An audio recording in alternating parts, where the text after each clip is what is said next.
you guys, and welcome back to Karin's Orchids channel. I'm always very happy to have you here, and I do appreciate you guys following the stuff I'm doing. So, you should have followed me today. I was just on my way to get a little bit of ready mix bark.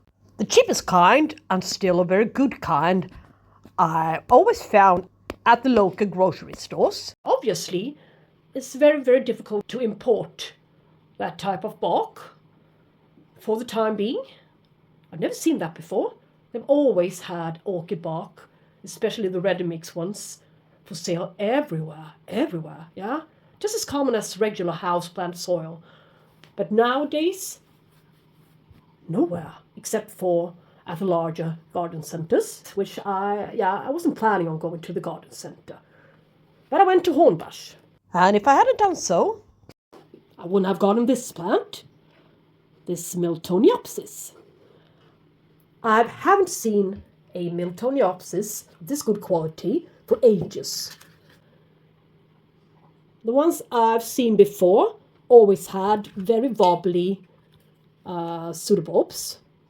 One single wobbly pseudobulb overpotted in a coconut husk fiber or chaw, whatever it's called, with dead roots to the top,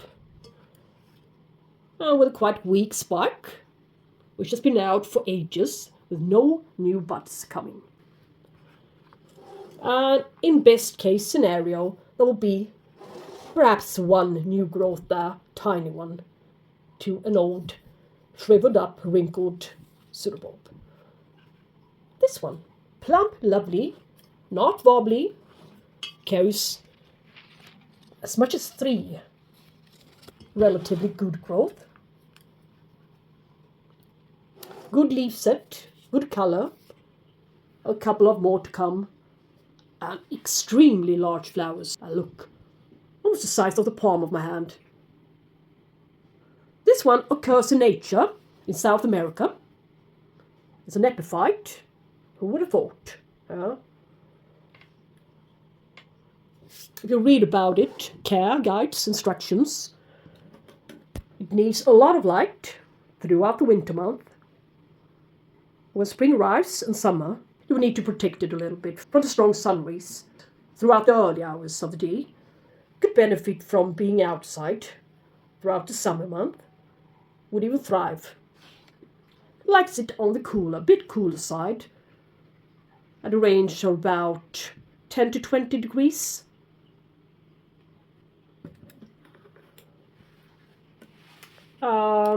Likes a drop in temperature during nighttime, of course, but I've bloomed these guys with only 5 degrees drop in temperatures during nighttime. So it is possible. That was a good spike. But what did happen was that I didn't really dare to repot it in time. So I'm going to repot this guy after it finished its blooming, or even a little bit prior to that. It can always rebloom, but you can't, in some cases, make a plant like this bounce back if it already declined beyond a certain stage. So when I finally found a good one, I would do everything correctly by the book.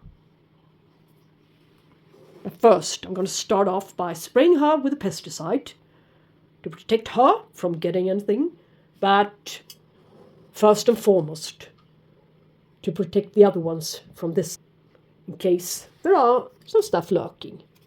I wouldn't want to have a pest infestation in my... Whoa, man! Yet another spike. On my search for mealies. I almost snapped that one.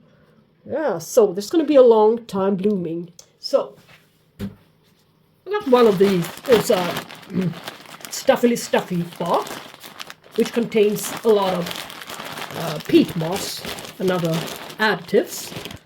A little bit cheaper, but I think the pieces of bark are a little bit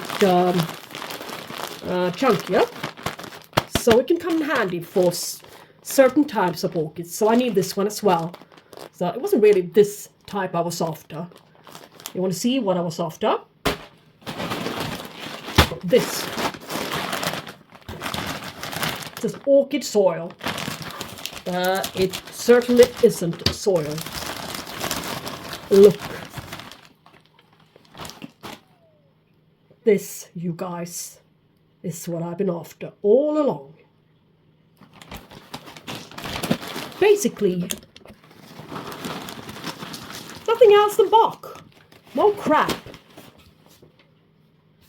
Only pure bark. Equal graded as well, you can see. Equal grade bark. 1.5, 1 to 1.5 centimeter. This is a perfect size bark. So I had to get 4 bags before they're finished. Out of stock. Since I need to do a major repot session very, very soon. There will certainly be a lot of repotings this spring. So this made me really, really happy. So you guys, the rest of this video is going to be at Gothenburg Botanical Gardens orchid greenhouses. I'm going to our monthly Orchid Society meeting. And 2 of the gardeners working at the Botanical Gardens are going to talk about their ongoing project renovating the greenhouses. So they're not open for the public for the time being, and they aren't going to be within the next 5 years' time, so this is going to be a special occasion. We went there last year at the same time period. It was a very, very nice visit to be able to go there and walk about amongst all of the beautiful rare flowers. And they're going to do a speech as well. Going to talk about illegal orchid trading, yes, and how it works and what they're doing to take part of the preventioning program. The next picture, I'm going to tell you a little bit about what's going on and why it's so important to support a project like this. Yeah? In 2010, somebody found the new orchid species Paphiopedilum kenhai in Vietnam, started to distribute it throughout the internet at a very high price. And some people got so excited, so they started to collect the orchid out in the wild. Within 6 months' time, 99% of the population was extincted. Only 10 mature plants were left. So, that's what happens when illegal trading allows to be unleashed. That was a bit about what the speech was concerning this time around. Now, let's move over to the greenhouses and look at something positive. They have a whole wall filled with bulbophyllum and ceropetalum orchids. And here comes one of the most interesting dendrobium orchids, the Smilliae. I didn't know that one could grow this large. And here's the Bulanianum, I think. Let's see what it is. Yeah, it is! Yay! I've got that one too, but mine is half the size of that one. And still considered a flowering size one. Dendrobium Bulanianum. And this one I got as well. Call it Glomeradum, but Sullivansiense is the name we like to use for it. And obviously it's the Fall Schilleriana week.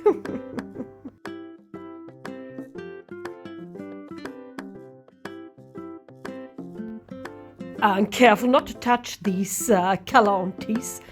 Blood will be shed, as they are very pointy and sharp where the old leaves have been sitting.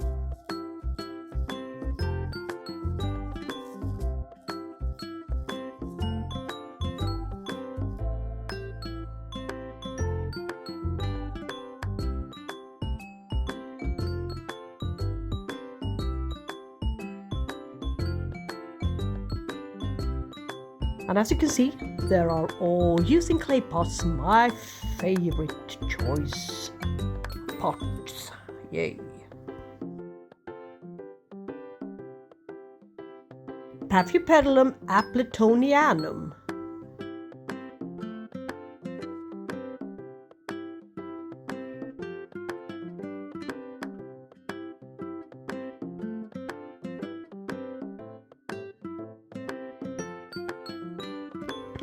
Oh dear, I've never seen an Angrecum sesquipedale, the species, not the variation, but the real species, sesquipedale, this large. Never.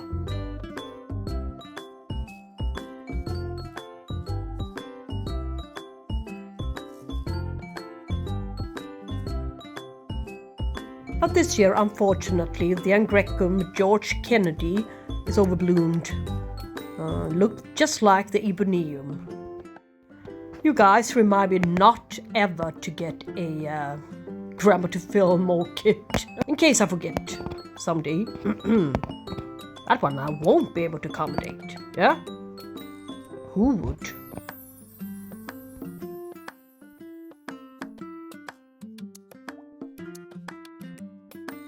Oh, what a lovely Phragmipedium. And further remembrance, it's the Eric Young, and already got that one at home. But mine bloomed in June.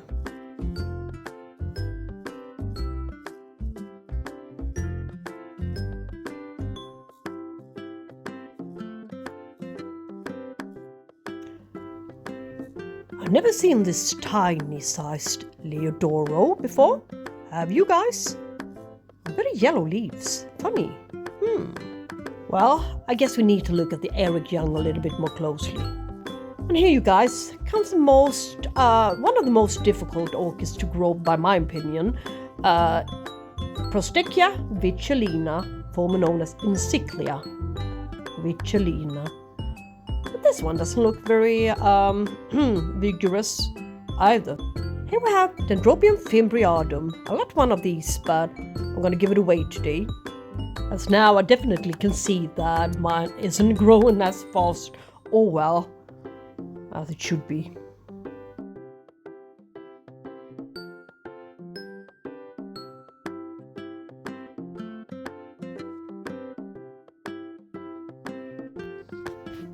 Dendrochilum venselii. Lovely red, bright red color. Huh?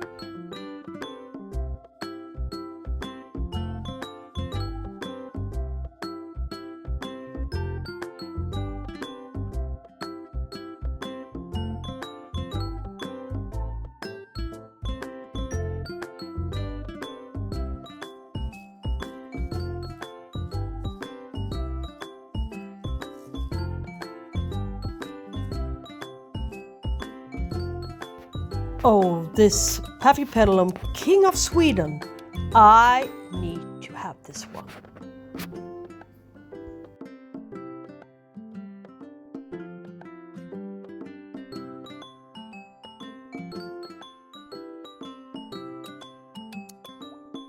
Paphiopedilum germanianum.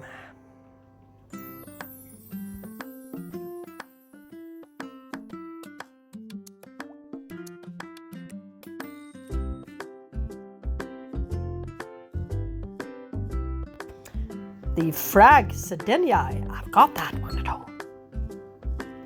Hope it will bloom very soon. And this Longifolium Tarspecii is not so bad either. Yay! What a striking color. Dendrobium antisoglassa in bud. Here comes the Frag Cardinale, the hybrid.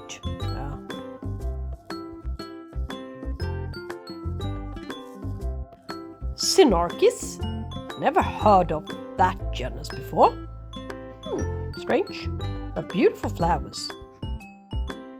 This is what a well-grown, well-fed Catasedony type or species orchid should look like. Whoa, what a gorgeous leaf set. Dendrobium rosellii. Some kind of encyclia.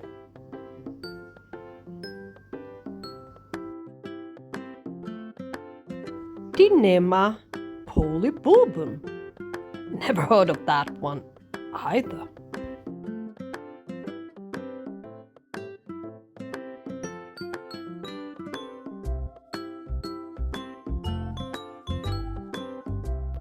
Here she is again, Amethystoglossum. I've would like to have that orchid, but look how tall she grows.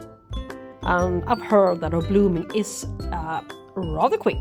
And this is the Sullivansiense, also named or referred to as glomeratum.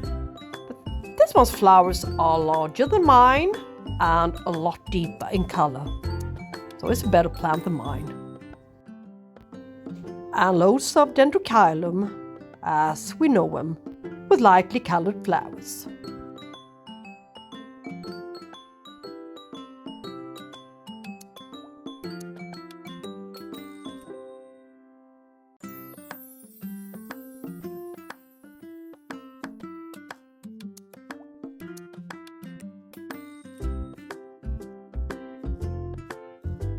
A sea of Maxillaria variabilis.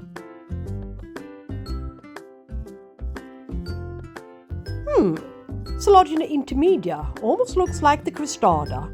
Maybe worth a try. Maybe it can grow under intermediate conditions. Will be more bloom willing than the regular Cristata. Here comes another one, a striped one, Sologina flaccida.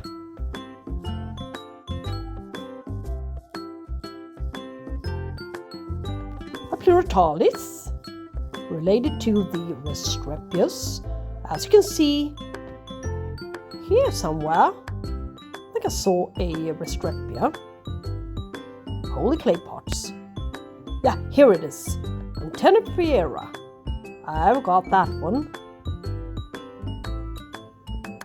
But mine has got a variation, Lineana, which carries the largest Restrepia flowers in the whole Restrepia tribe. I would like to see mine in bloom someday. Yeah, it takes a very long time. And this Pluritalis Garagantua, looking very, very interesting. Really interesting. Quite large flowers, as you can see. And the leaf is kind of sort of large as well. And the orange Pluritalis truncata is really smashing as well. I think I'm gonna get one of these guys if I ever find them. That is, I don't know how rare they are.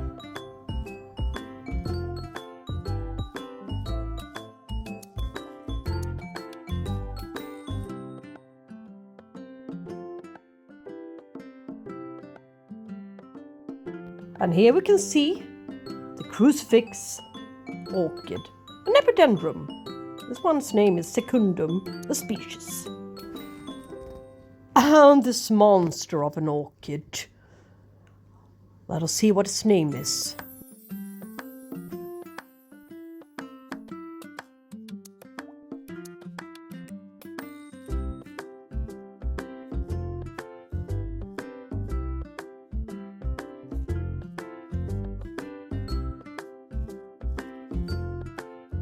And here's the Cristata, Sologina Cristata. One of my absolute number one favorite orchid species. I did get it to bloom.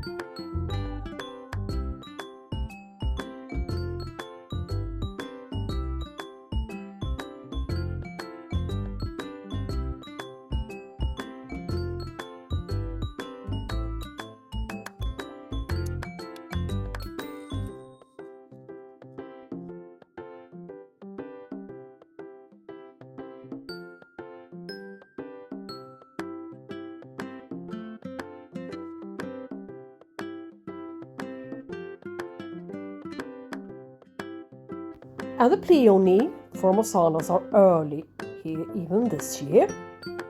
Normally they bloom in April-ish.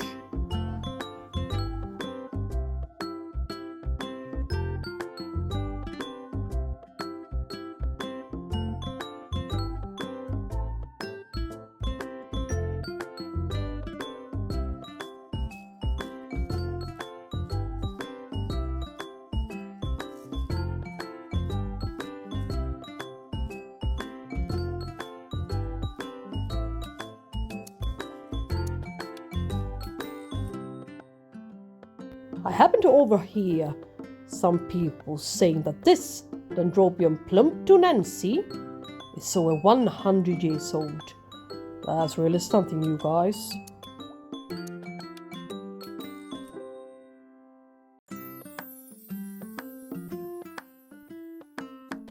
Dendrobium lavesii, I've got that one as well, the same pink variety. But what could be more suitable than to end this session in the greenhouses? The beautiful Vanilla Pompona from 1966. Thanks for watching, hope you enjoyed it. Give it a like, subscribe, and we should talk soon. Bye bye guys!